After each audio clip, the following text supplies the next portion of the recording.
have got very interested in this, and they've done a lot of research and now produced a draft law on opening up more of government data in Europe. Their estimates are that there's overall benefit, direct and indirect, available of up to about 1.7% of the EU's GDP, which is well worth having.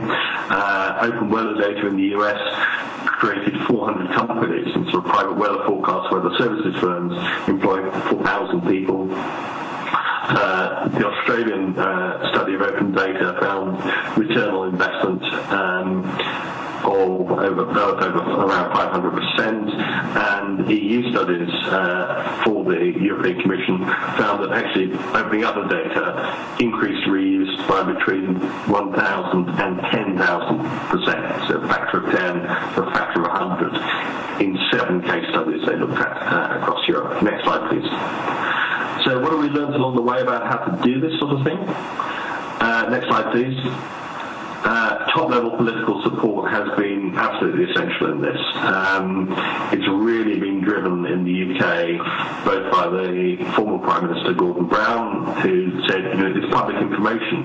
It doesn't belong to the government, it belongs to the public. And David Cameron, the new Prime Minister, seeing great transparency as a tool for the public to hold politicians and, probably more importantly in terms of the government strategy, public bodies to account. The coalition government has a vision of sort of armchair auditors, where individual citizens will keep track on what their local council or the part of government they're interested in are actually doing, and that creates a pressure on government departments to be more economical and to be more efficient when they spend money.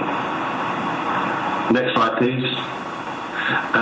This all doesn't have to be done at once. One of the big lessons from doing this in the UK, and it's also been seen in the US and other jurisdictions, is deliver the open government program incrementally.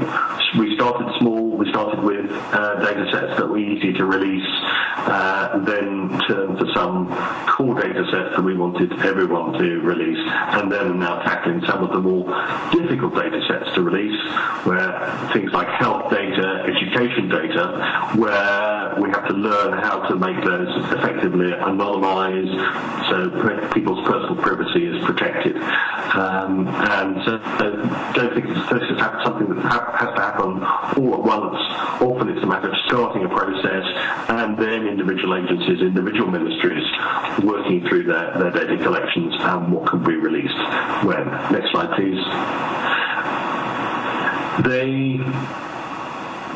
The value of data is in its use. So just publishing a data set doesn't actually do anything. You want that data to be used. You want people to develop applications with that. A lot of the applications I've highlighted here were done in a few weeks by volunteer developers. The government didn't pay any money for those. It doesn't require big IT firms. There are a lot of people with skills in many countries now in civil society just to mash up that data, plot it on a map, and make it searchable, and it's very low cost in terms of server capacity. Some of that is often free. Some of these applications were just built on free services like the Google Code Engine. But what government has to do in this is continuously engage with the developers, so the developers know the data's there, so the government's putting out the data in forms that the developers can use, that the developers have someone they can ask about what this data means, how it's derived and the like. And in the UK we've got groups like Rewired State, whose motto is Code a Better Country, got groups like the Sunlight Foundation in the US, working and some campaigns in the US like Applications for America, Apps for America. And so next slide please. Data quality. One of the things that it turns out about government data is that it sometimes isn't very good. And people worry about that. Now, and indeed, I've changed the slide today because there's something in Computer World UK today which says NHS, the National Health Service, records 20,000 pregnant men in the UK.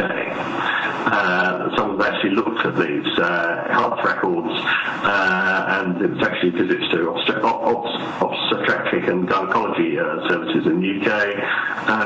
20,000 men there. They had over 3,000 people aged under 20 attending geriatric services as well. So there are issues in recording this data. Frankly, life's like that, and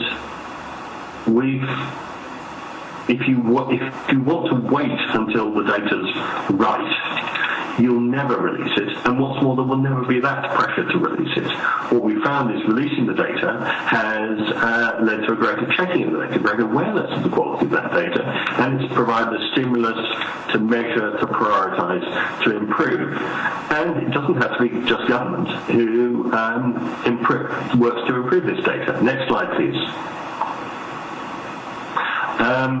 We released in the UK data on the location of 300,000 bus stops which have been collected for journey planning purposes.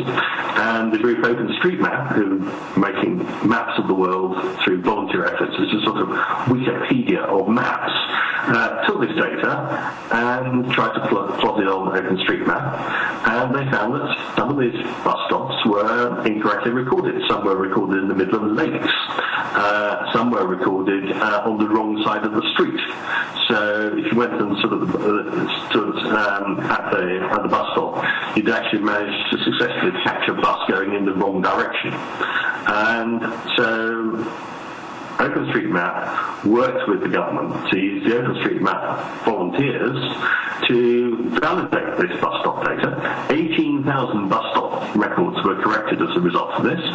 So not only is the data on OpenStreetMap correct, but also that data was taken back into government to make better journey planners and better transport services in government. The next slide, please. And a big learning point was that government is a data user too. It turns out that some of the most avid downloaders of government data are other parts of the government. I'm sure this can't happen in your countries, but in some parts in the UK government, quite often departments don't share information with one another. Sometimes they don't share it with themselves. And in Greater Manchester, where this screenshot is, their whole open data program can be justified purely on the savings that they expect to make on being able to find and share knowledge between the different local authorities in the Manchester area, in the northwest of the UK, and that's £8.5 million a year of administrative savings coming out of that, and that's leading to not only to better decision making, but actually creating a stimulus for different parts of government, different tiers of government to work together.